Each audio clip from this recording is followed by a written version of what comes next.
Bem-vindos ao Promessas para o Nosso Tempo. Aqui, da beleza inspiradora do Lago de Garda, na Itália, o pastor Joan Ribe confrontará uma verdade sombria: a fraude na obra de Deus. Existe uma maldição pairando sobre os infiéis, um segredo que muitos líderes escondem. Prepare-se para desvendar os perigos da infidelidade e as bênçãos do temor a Deus. Deixe seu pedido de oração, inscreva-se e ative o sininho. A verdade te espera. Maldito aquele que fizer a obra do Senhor fraudulentamente. Eu vou ler outra vez, porque esta é uma palavra muito pesada. E a palavra de Deus nunca volta vazia. Neste momento, infelizmente, a palavra vai produzir o resultado para o qual está sendo mandada.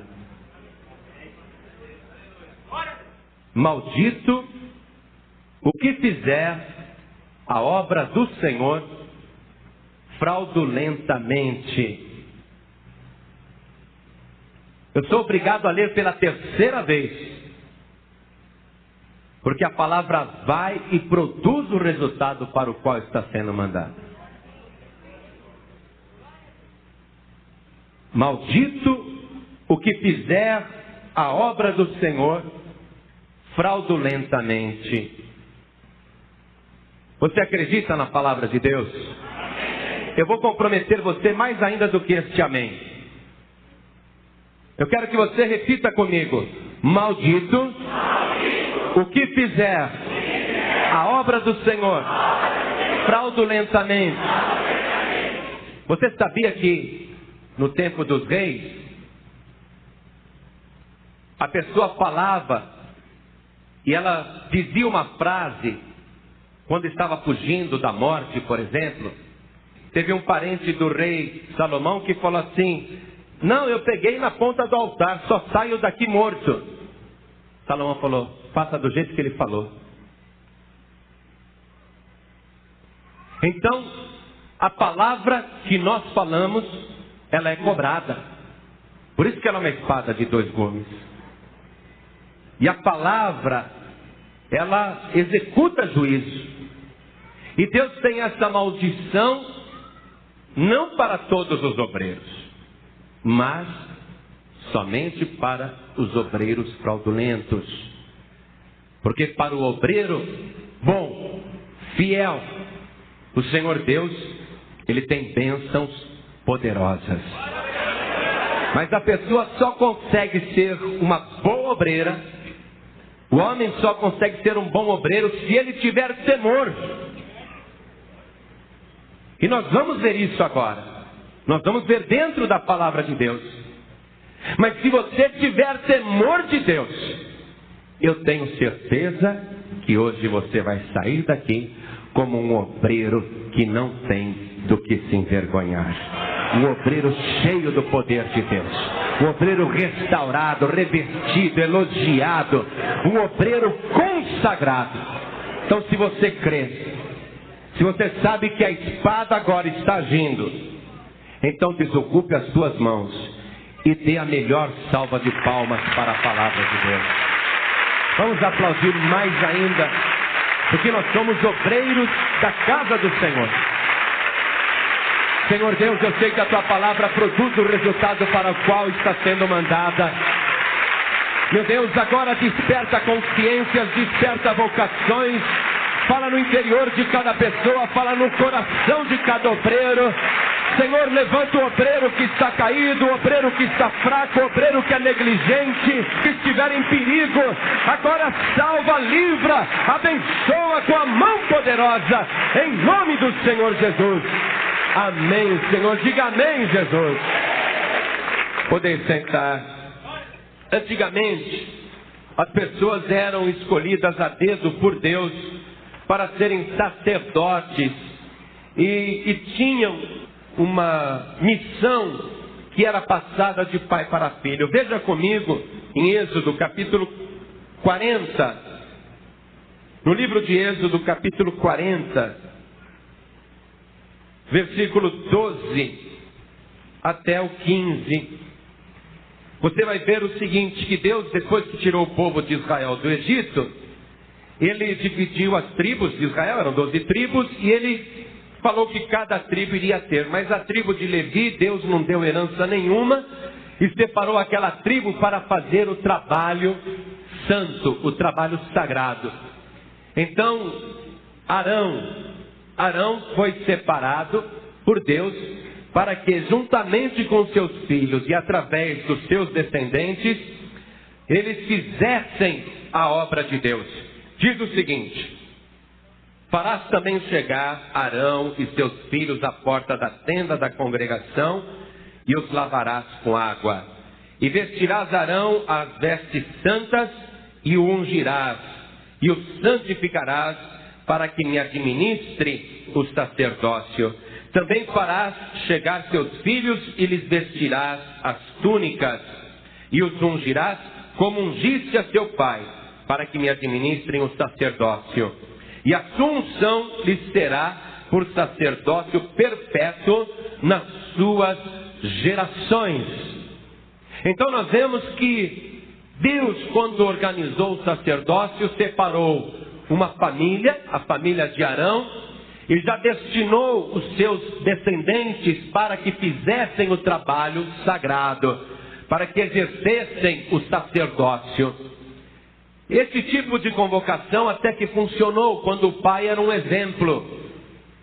Mas quando o pai deixou de ser um exemplo, ou deixou de repreender o filho, ou de orientar o filho, deixou de administrar a palavra de Deus para os seus descendentes, então ele se tornou um profissional.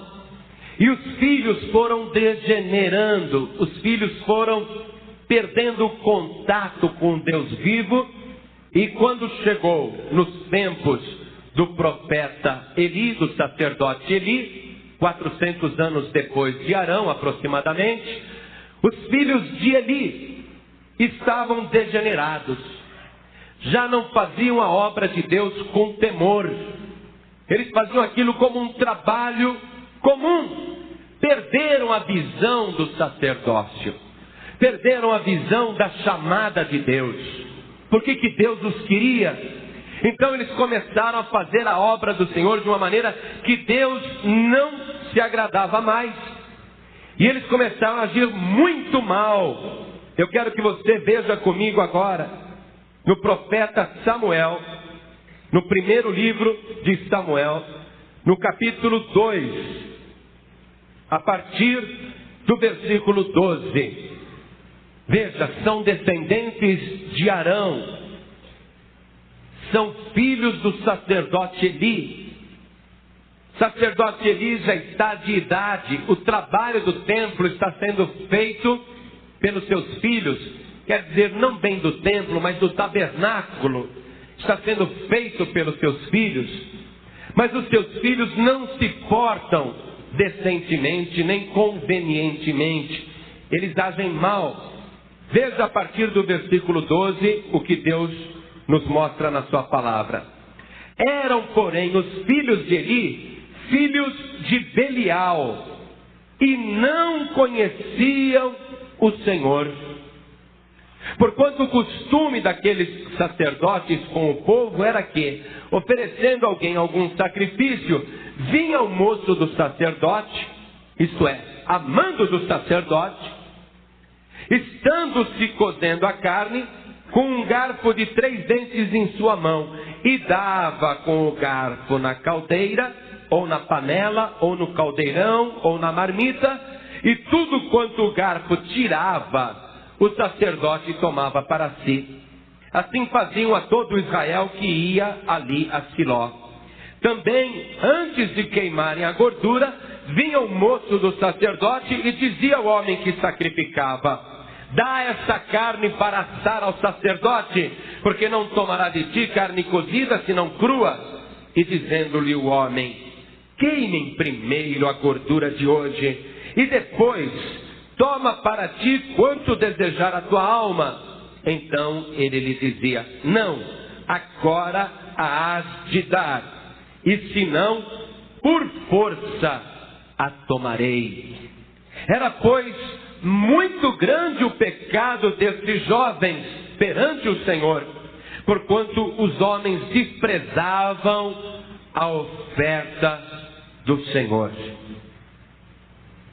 O exemplo dos filhos de Eli e a maneira como eles procediam, a Bíblia declara que eles eram filhos de Belial. Essa palavra Belial é uma palavra hebraica, uma palavra semítica, que quer dizer sem valor. Filhos de Belial, filhos sem valor. Belial também quer dizer imprestável, quer dizer filhos imprestáveis. Então eles eram filhos de Belial, faziam o trabalho, mas eram imprestáveis, não valiam nada, eles não prestavam, eles eram sem qualquer valor, servos piores do que inúteis, faziam o trabalho, mas não prestavam, e davam um mau testemunho muito grande, um mau testemunho tremendo, que fazia os homens pecarem. Então, veja por que eles não prestavam. Primeiro, aqui no versículo 12, eles não conheciam o Senhor. A razão por que eles eram filhos de Belial, versículo 12, não conheciam o Senhor. Se a pessoa não é de Deus, ela é do diabo.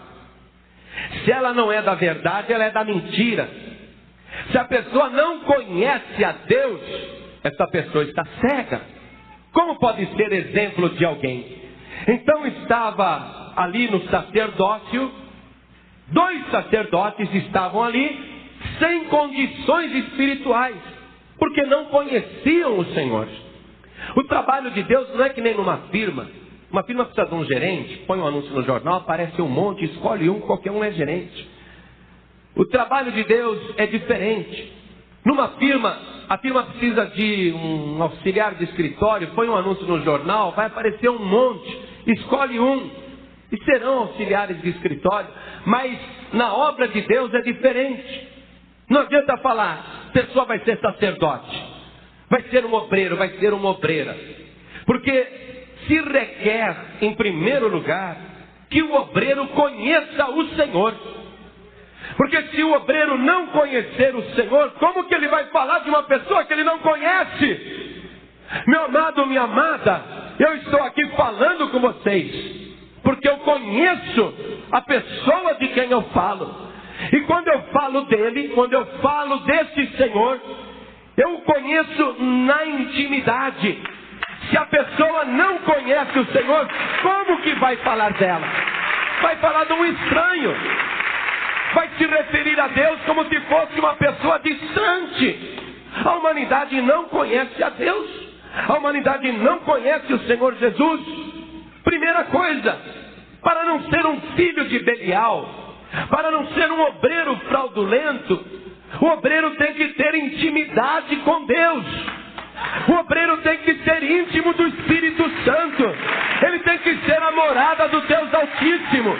Ele tem que conhecer profundamente a pessoa de quem ele está falando.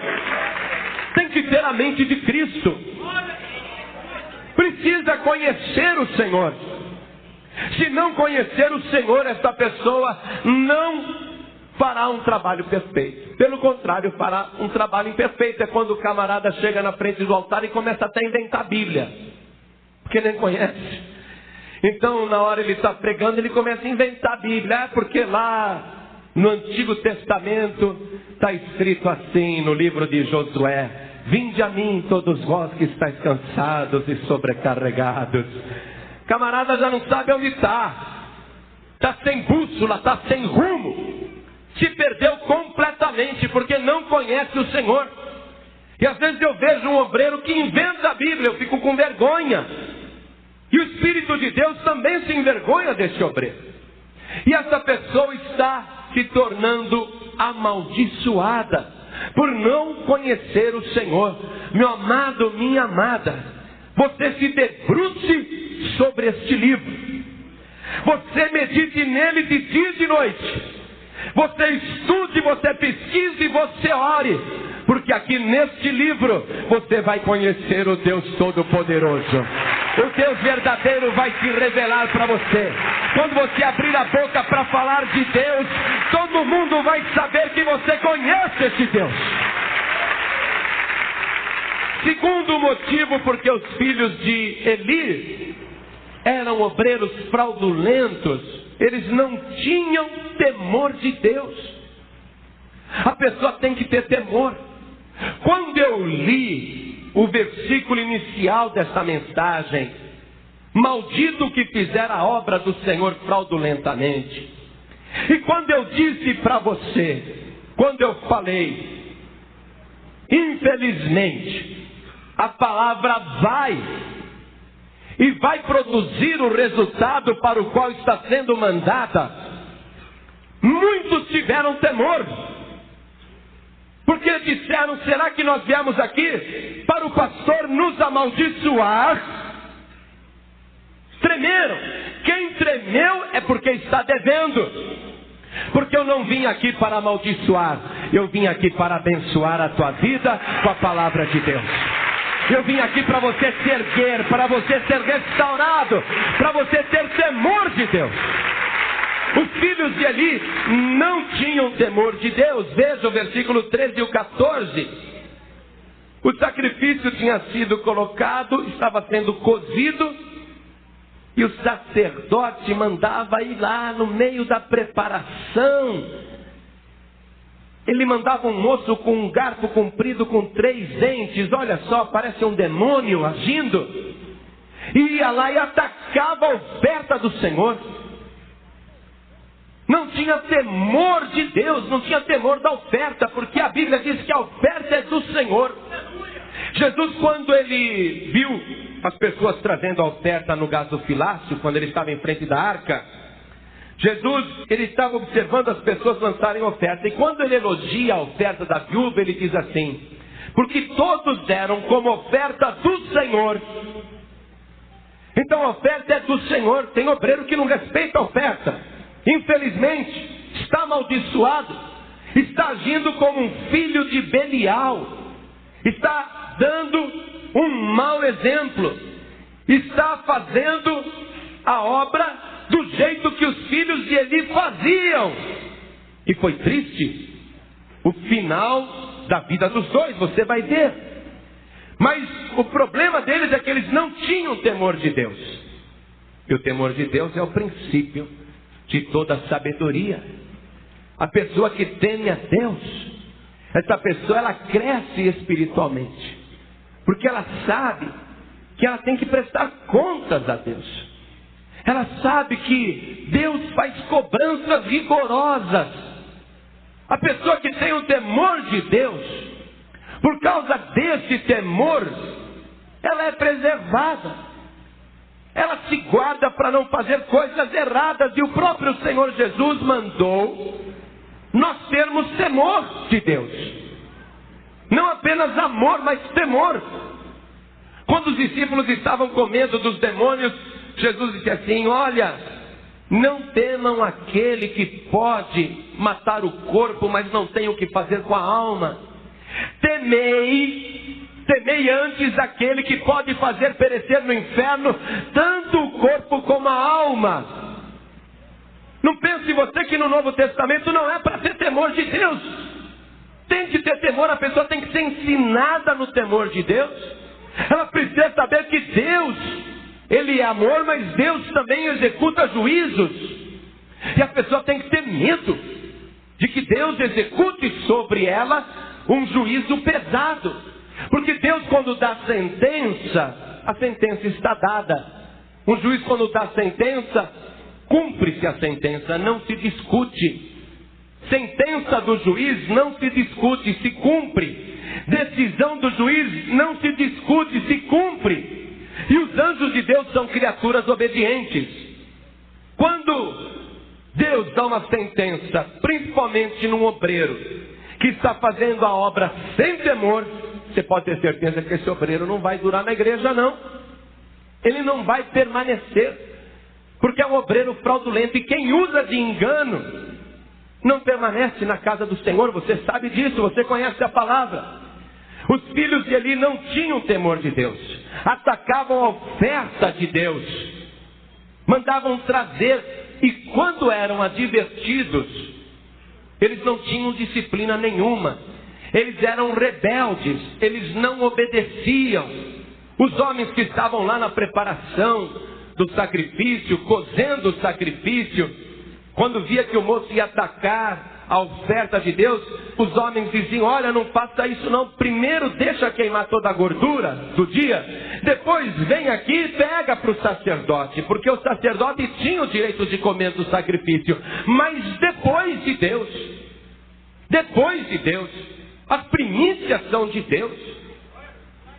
Então eles não respeitavam a primícia do Senhor, e eles não tinham disciplina. Tanto é que aqui no versículo 16, advertido, o moço respondia: não, agora a hás de dar, e se não, por força a tomarei.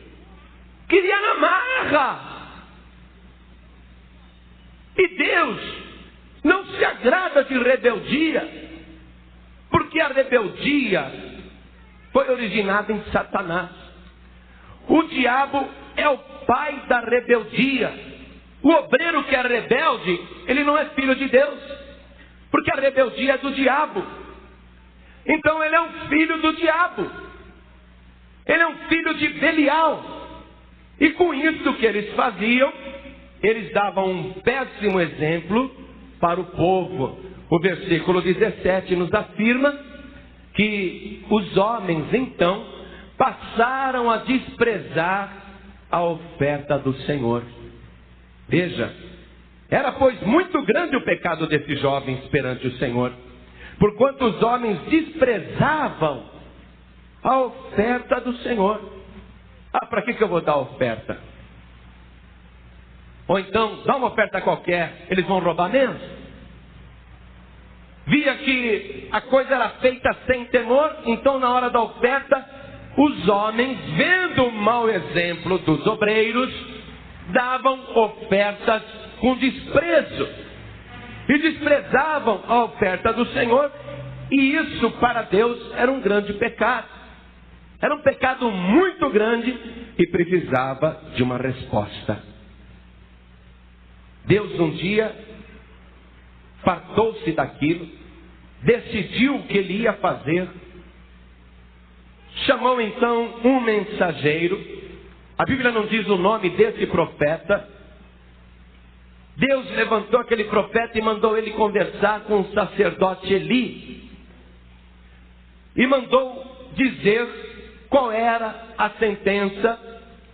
E Deus começa a falar aqui a partir do versículo 27. Veja o que diz: e veio um homem de Deus a Eli e disse-lhe: assim diz o Senhor, não me manifestei na verdade à casa de teu pai, estando os israelitas ainda no Egito, na casa de Faraó?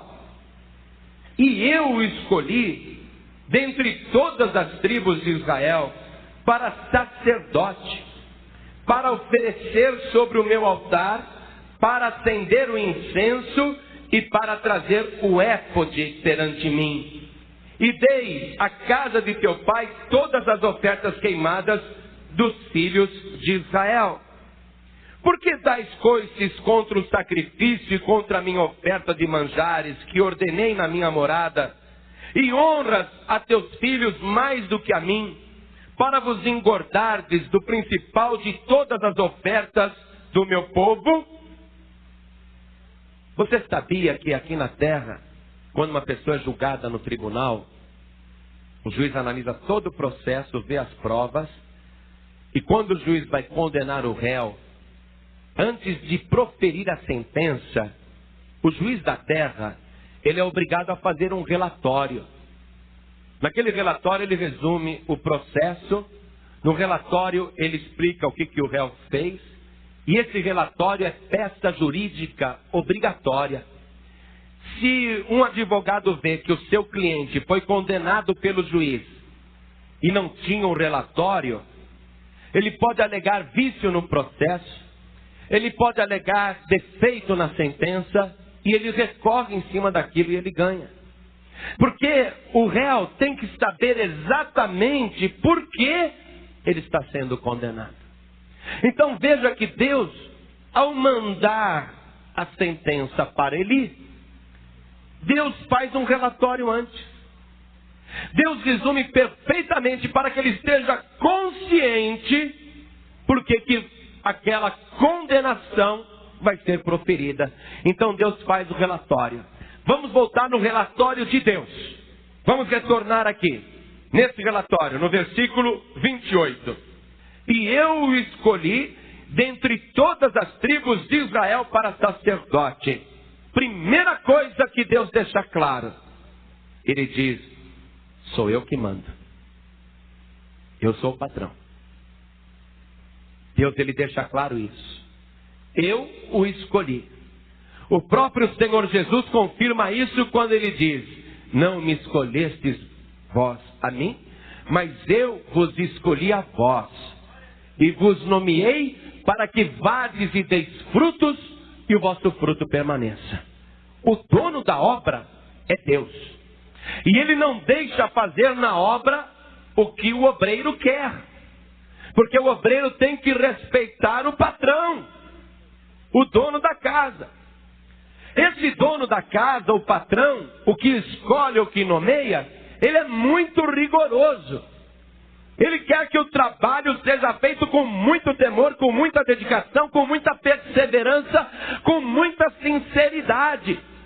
E ele diz, eu o escolhi dentre todas as tribos de Israel para sacerdote. Meu amado, minha amada, saiba disso e diga com alegria, diga isso no teu coração. E eu estou aqui nesta reunião de obreiro, eu estou aqui na Paz e Vida, porque eu fui escolhido pelo próprio Deus para fazer a sua obra. Deus me escolheu, eu fui nomeado por Deus para dar muitos frutos. Você tem que ter consciência, é Deus que escolhe, nunca é o pastor. Tem gente que fica agradando o pastor para ver se o pastor logo chama para diácono. Tem gente que fica bajulando o pastor para ver se o pastor logo põe para evangelista ou para missionário, ou consagra para pastor. Ou então a pessoa fala assim, eu vou agradar o pastor, que assim a hora que abrir uma igreja, ele já me põe lá. Eu já vou para frente da igreja. Meu amado, minha amada, eu acredito que você vai chegar lá. Eu acredito que você vai ficar na frente de uma grande igreja da Paz e Vida. Mas não é o pastor que vai colocar você, não. É o Deus Todo-Poderoso. É o Senhor mesmo que está te escolhendo. Isso fala com você, então você tem temor de Deus. É o Senhor mesmo que está te escolhendo para fazer a sua obra. Entre muitos Ele te escolheu. Entre muitos. É um privilégio. Eu sinto esse privilégio de uma maneira tão forte, amados. Eu podia ser o pastor lá na praça mesmo. Podia ser o pastor lá na pracinha, não tem problema. Mas eu me sinto privilegiado por ter sido chamado pelo Senhor Jesus Cristo. Você também deve sentir essa alegria. Jesus apontou para você e Ele disse, tu és meu.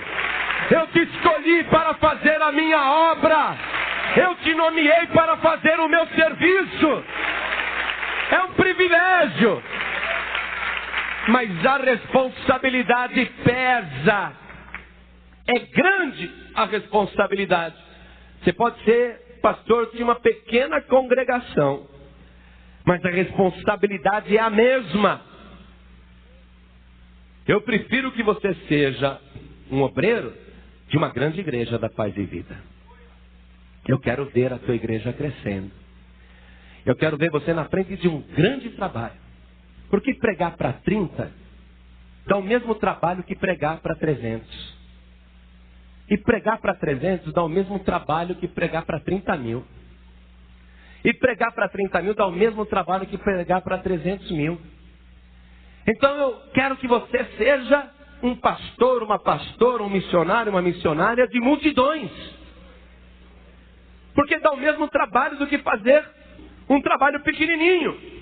Mas se você for um obreiro fiel, o Senhor Jesus está dizendo: sobre o pouco foste fiel, sobre muito eu te colocarei. Eu te colocarei na frente de uma grande obra. Eu te colocarei na frente de um grande trabalho. Porque Deus vai experimentando o obreiro. Continuando no relatório de Deus, Deus está para proferir a sentença para Eli e a sua família, e Ele está fazendo o relatório. Ele deixa claro: eu escolhi para ser o meu sacerdote. E agora ele diz aqui as 3 funções de um obreiro. Ele resume: para que eu te escolhi? Primeiro, para oferecer sobre o meu altar. Deus te escolheu, sabe por quê? Porque alguém tem que subir no altar. E não pode ser qualquer pessoa para subir no altar. Porque o altar é o lugar mais santo da igreja. E não pense você que é porque a gente se ajoelhou aqui no altar e ficou consagrando ele, por isso que ele é santo. O altar é santo, porque aqui neste altar, Deus se apresenta na tua frente quando você fala com o povo. O tempo todo eu estou sentindo a presença dele, e eu em espírito eu falo assim: e aí, Senhor, estou fazendo direitinho, tá bom assim? Quer que eu melhore mais? Eu sei que ele está aqui. Você crê que ele está aqui? Muito bem, para subir no meu altar. É um privilégio estar aqui neste lugar. É um privilégio subir no altar de Deus. E os filhos de Eli e a sua casa desprezaram isto. Segunda coisa, para acender o incenso. Acender o incenso. O incenso é o símbolo da oração. Mas o incenso ele só subia com a sua fumaça depois de aceso. O incenso apagado não subia fumaça alguma. Então eu te escolhi para estar no meu altar, para acender o meu incenso. Meu amado, minha amada. Um obreiro frio, um obreiro que não conhece a Deus, que não tem intimidade com Deus, ele é um obreiro apagado. Como que ele vai acender o incenso, se ele é um obreiro apagado? Mas se você for um obreiro cheio do fogo do Espírito Santo, você vai acender o incenso de Deus. O poder do Espírito Santo vai vir sobre a igreja, e você vai incendiar a igreja com o fogo que está dentro de você. Ora, para acender eu tenho que ter fogo. Se eu sou um obreiro apagado, então eu não acendo nada. E Deus está mostrando a tua missão. Vamos continuar. E a terceira coisa que Deus requer de cada um de nós é para trazer o éfode perante mim. Sabe o que é éfode? É aquela roupa ornamentada que os sacerdotes antigos usavam. Sabe aquela vestimenta cheia de lantejoulas, decorações e bordados em vinho e magenta, em carmesim, em azul turquesa, violeta, aquela veste sacerdotal assim vistosa, cheia de franja, sabe? Para se apresentar com o éfode perante mim. Por que que Deus quer isto? Ora, porque Deus, quando Ele está no altar, Ele quer ver um sacerdote bem apresentado. Ele quer ver um homem de Deus, uma mulher de Deus, que para subir aqui, se arrumou da melhor maneira possível. Porque a pessoa sabe que vai se apresentar perante Deus. É como, por exemplo, a pessoa tem que ir para um tribunal. Ela vai no fórum, vai ter uma audiência com o juiz. A mulher, ela se veste com uma roupa com um taier, ou o homem coloca um terno, faz a barba, se penteia e se arruma o mais bonito que pode, porque vai se apresentar diante de um juiz da terra. Eu estou falando apenas de um bom terno, de uma boa camisa, de uma gravata bonita, ou de um vestido bonito? Que prazer que Deus tem, então, para que a pessoa se apresente diante dele, perante ele, para trazer o éfode. Meu amado, a roupa que Deus quer ver você elegantemente vestido, não é essa daí da Giorgio Armani, não é essa da Gucci, não é de nenhuma grife famosa. A roupa perfeita que Deus quer que você se apresente é com a tua veste branca e resplandecente. Deus quer a tua vestimenta limpa. Ele quer você sem nenhuma imundície. Ele quer você com a tua vida limpa, consagrada, a tua veste lavada no sangue de Jesus. Essa é a missão do sacerdote. E a família de Eli falhou. Deus faz o relatório. Versículo 30, ele vai proferir a sentença. Portanto, diz o Senhor Deus de Israel: na verdade tinha dito eu que a tua casa e a casa do teu pai andariam diante de mim perpetuamente. Porém agora, diz o Senhor, longe de mim tal coisa, porque aos que me honram, honrarei. Porém, os que me desprezam serão envilecidos. Eu vou ler de novo a parte final. Porque aos que me honram, honrarei. Porém, os que me desprezam serão envilecidos. O que quer dizer envilecidos? Quem é que sabe? Quem sabe? Hã?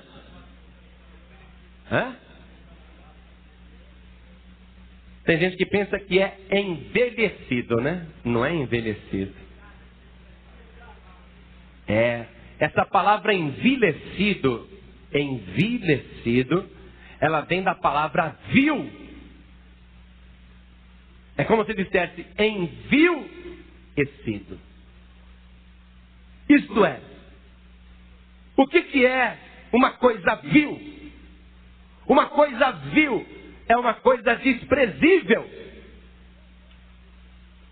É uma coisa sem valor, que se vende por nada. Então Deus reage dessa maneira. O obreiro que não dá valor à obra de Deus, Deus também não vai dar valor para esse obreiro. O obreiro que despreza as coisas sagradas, Deus também vai desprezar esse obreiro. O obreiro que trata as coisas santas como se fosse uma coisa vil, também Deus o tratará como algo vil. A pessoa que não soube guardar a sua coroa, Deus também não a guardará. Porque Deus requer a responsabilidade. Então ele retirou de Eli, ele disse: olha, longe de mim tal coisa, acabou. Acabou, você não vai mais estar nesse serviço, nem os seus descendentes. E Deus profere a sentença, continuando, Deus diz assim: eis que vem dias em que cortarei o teu braço e o braço da casa do teu pai, para que não haja mais velho algum em tua casa. E verás o aperto da morada de Deus em lugar de todo o bem que houvera de fazer a Israel.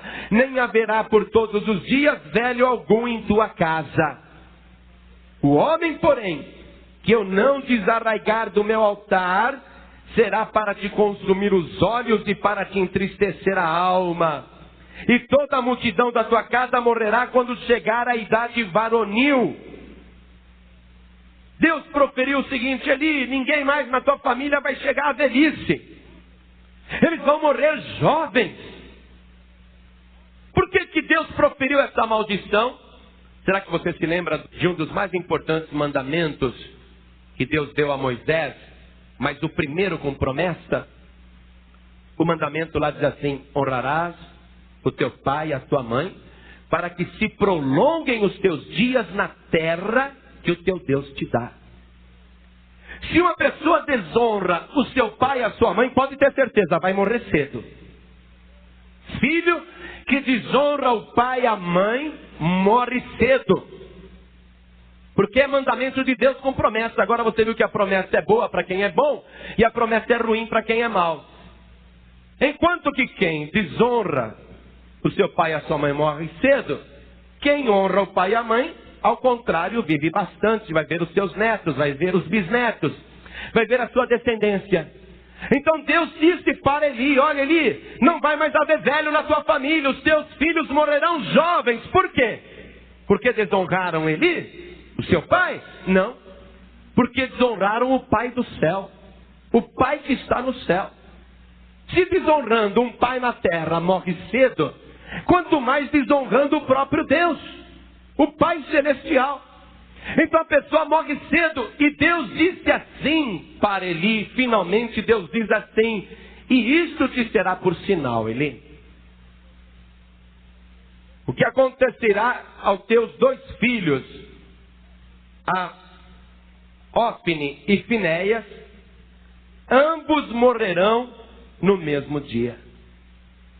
Deus proferiu a sentença, e Deus colocou esta sentença diante dele, e Deus, ele executa a sentença.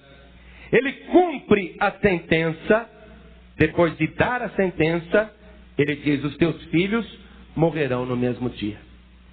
Essa profecia de Deus se cumpriu quando houve uma guerra contra os filisteus, e eles levaram a arca, né? Porque eles achavam que levando a arca do Senhor, eles teriam vitória contra os filisteus, porque a arca era considerada um símbolo de vitória.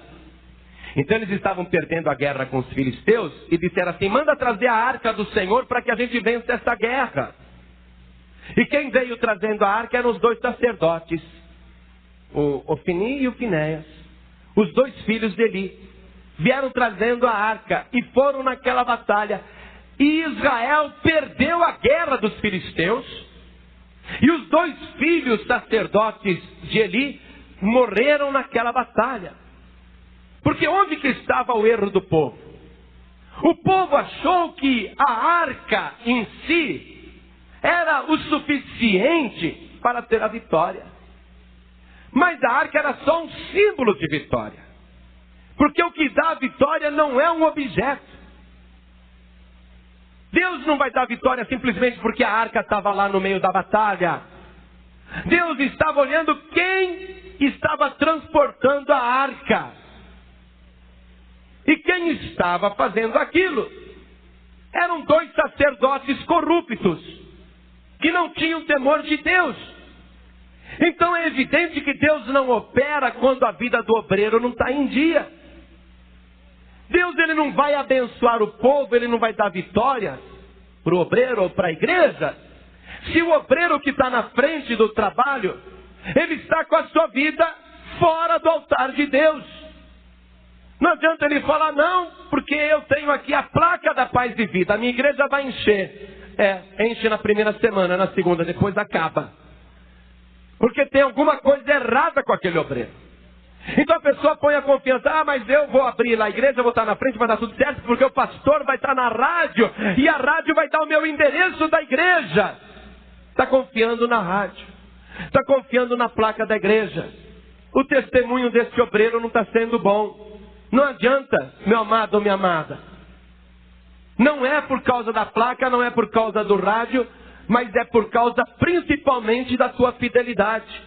Se você colocar a tua vida no altar de Deus, tiver temor de Deus, se consagrar a Deus, se você tiver respeito pelas coisas sagradas, você pode abrir uma igreja Paz e Vida no meio do deserto, e eu te digo, ela vai ficar pequena de tanta gente que vai ter lá dentro.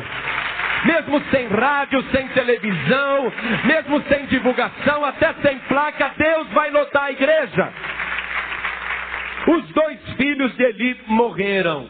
Deus cumpriu a profecia, e eu quero que você veja, porque um homem, ele fugiu daquela guerra, conseguiu sobreviver, e ele vai correndo para a cidade avisar o que aconteceu. Então, o sacerdote Eli, ele já estava com 98 anos de idade. Veja o versículo 15. E era Eli da idade de 98 anos. E estavam seus olhos tão escurecidos que já não podia ver. E disse aquele homem a Eli: eu sou o que venho da batalha, porque eu fugi hoje da batalha. E disse ele: que coisa sucedeu, filho meu? Então respondeu o que trazia as novas e disse: Israel fugiu de diante dos filisteus, e houve grande destroço entre o povo, e além disso também teus 2 filhos, Ofni e Finéias, morreram, e a arca de Deus é tomada.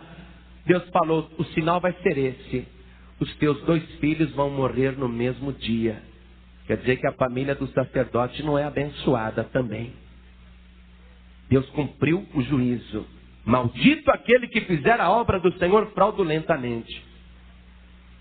E veja o que aconteceu logo em seguida. E sucedeu o quê? Fazendo ele menção da arca de Deus, Eli caiu da cadeira para trás da banda da porta e quebrou-se-lhe o pescoço e morreu.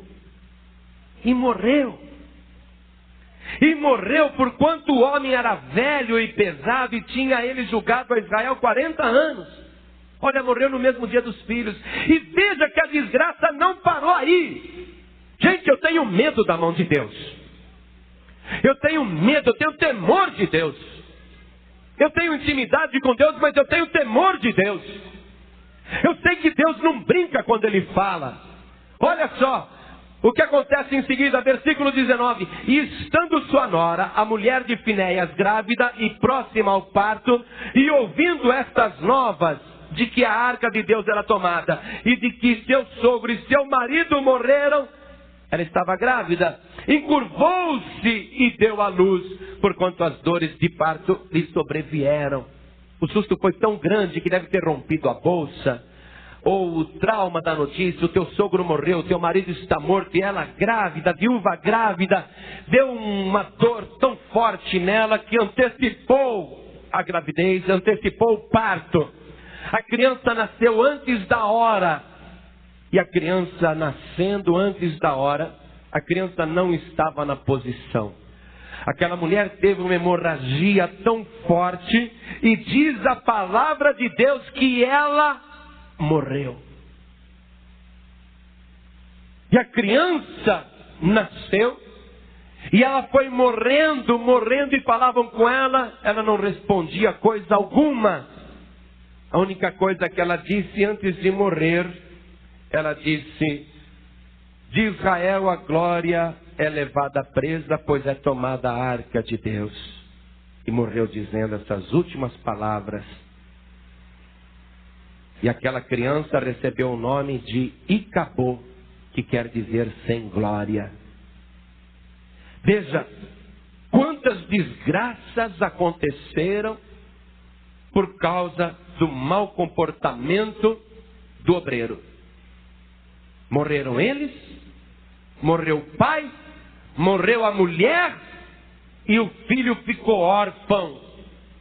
E recebeu um nome sem qualquer futuro.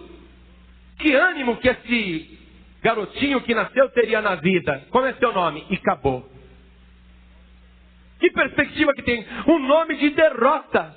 Um nome sem futuro. Um nome que quer dizer acabou, foi, se esgotou, sem glória, sem nada, sem era nem beira. Como é seu nome? Derrotado. Como é seu nome? Fracassado.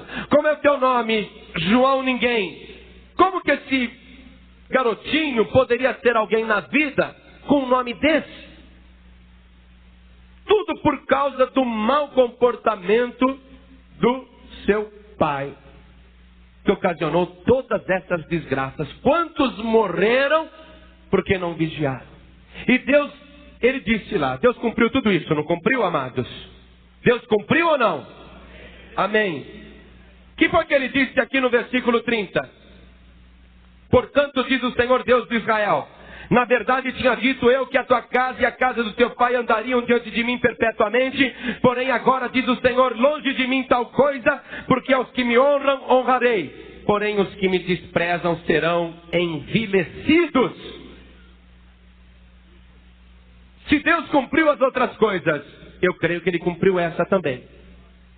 E eu creio que isso está valendo. Amado, Aqui tem maldição para quem é infiel. Mas para você que é fiel, tem bênção de Deus. Eu honro aos que me honram.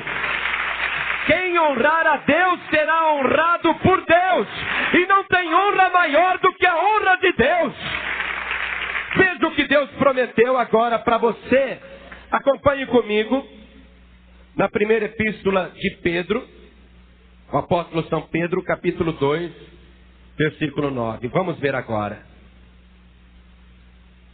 Eu sei que você está recebendo esta palavra com temor no teu coração.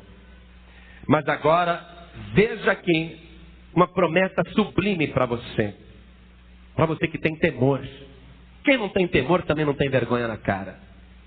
Quem não tem temor não tem caráter. Quem não tem temor não deve estar na obra de Deus. Porque aqui é lugar de pessoas que têm temor de Deus. Que só temem ao Senhor. Eu não temo homem algum, eu não temo ninguém na terra, mas eu tenho um temor de Deus. Eu tenho um temor de Deus. O que Deus quer é obreiro assim. Que não tenha medo de ninguém, só de Deus. Um temor tão grande de Deus, mas também temor só de Deus.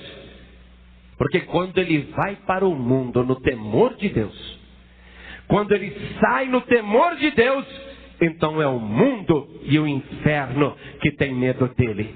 É essa pessoa que atemoriza o inferno, porque ela está no temor do Senhor. A promessa para você que tem temor. Quem não tem temor não vai receber. Essa promessa é para quem tem temor. Eu perguntei para você, Deus cumpriu ou não? Eu honro aos que me honram. Ele interrompeu ali com Eli. Eli, olha, a tua família não vai ser mais sacerdote não. Não vai ser mais exclusiva não. Você vai ver agora como Deus cumpriu. Versículo 9. Mas vós sois da geração eleita, o sacerdócio real, a nação santa, o povo adquirido, para que anuncieis as virtudes daquele que vos chamou das trevas para a sua maravilhosa luz. Você é sacerdote do Deus Altíssimo. Nação eleita. Além de escolher, Deus te elegeu. Um voto de Deus vale mais do que todos os votos de todos os homens. Quando tem eleição, eles vão apurar os votos, eles contam. Quem é que teve mais votos é eleito. Você foi eleito pelo maior eleitor do universo. O título de eleitor de Deus é poderoso. Deus, quando elege, está eleito. Está ali, é dele.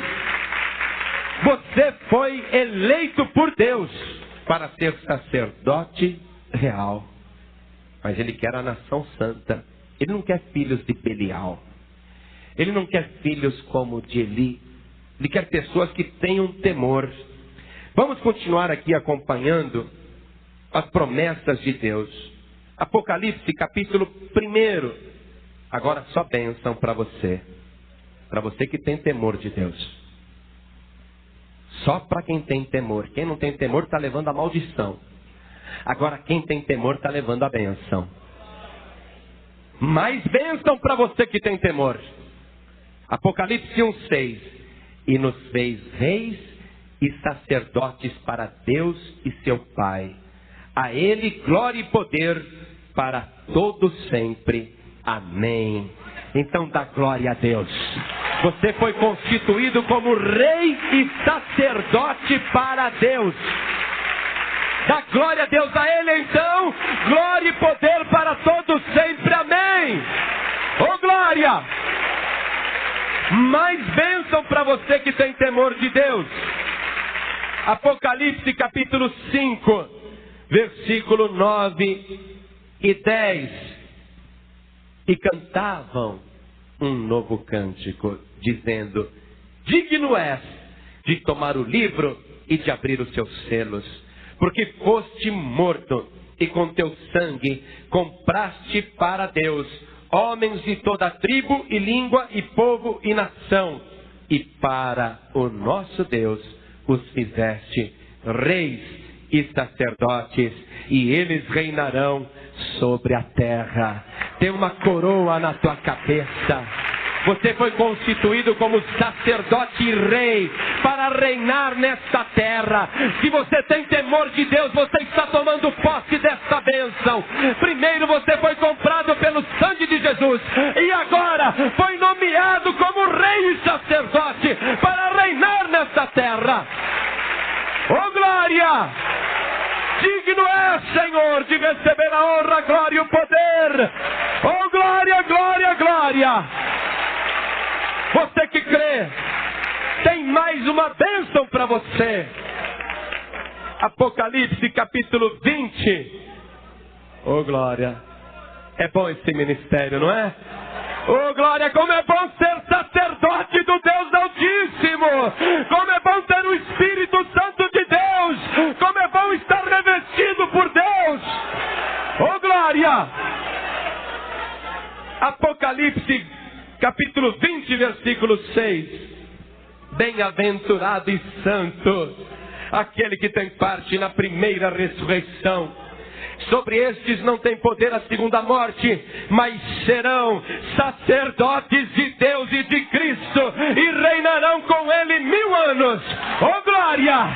Você é mais do que bem-aventurado, é um privilegiado, você é um sortudo. Deus te escolheu, Deus te nomeou. Ele quer você no altar, Ele quer você na frente da obra, Ele quer você com temor, para incendiar, para resplandecer a tua luz.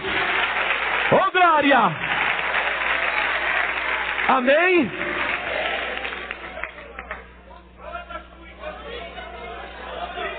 Eu estou sentindo que nós estamos dando choque.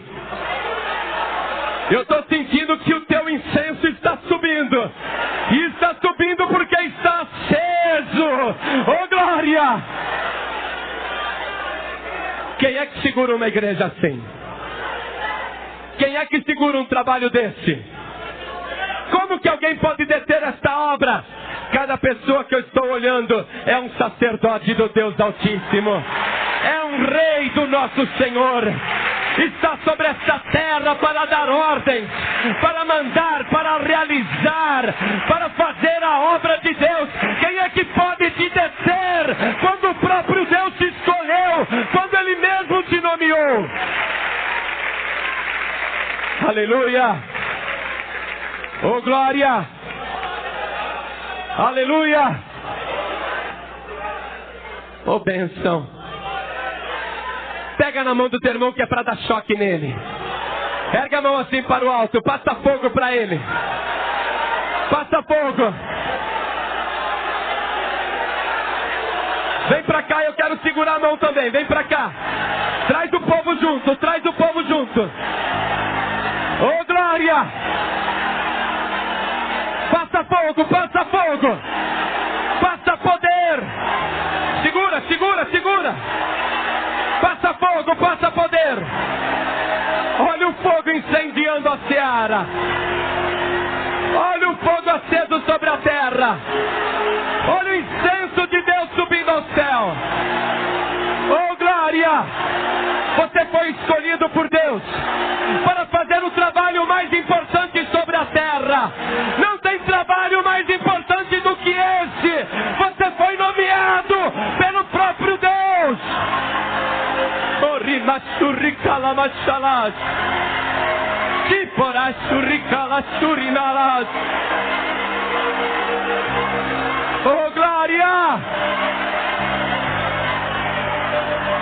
Oh glória! Aleluia! Oh coisa gloriosa, Senhor, estarmos aqui. Principalmente porque o Senhor mesmo está aqui. Porque nós estamos na tua casa com temor e com tremor. Ah, Senhor! Vai levantando mais obreiros e obreiras.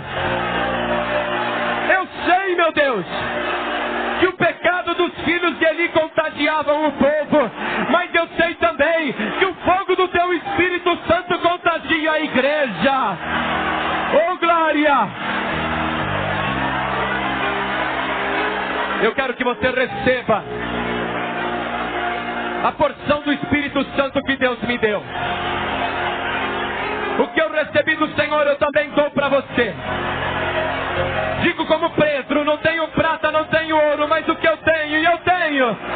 O que eu tenho, isso eu te dou. Receba o poder de Deus. A unção do Espírito Santo. O que mais você quer? Você já é sacerdote do Deus Altíssimo. Você já está reinando nessa terra. Você já foi escolhido e nomeado por Deus. O que mais você quer? O Espírito de Deus está sobre ti. Faz a obra de Deus. Oh, glória! Vamos aplaudir o Senhor Jesus. Mas vamos aplaudir muito, aplaudir bastante. Oh, glória! Diga amém, Jesus. Diga graças a Deus. Somos uma família em Cristo, unidos pelo amor e pela fé. Compartilhe este vídeo com seus irmãos e irmãs para que possamos fortalecer nossos laços e nos proteger mutuamente. Deixe seu like para que este vídeo alcance mais pessoas que compartilham nossos valores. Inscreva-se e ative o sininho para fazer parte desta comunidade de fé.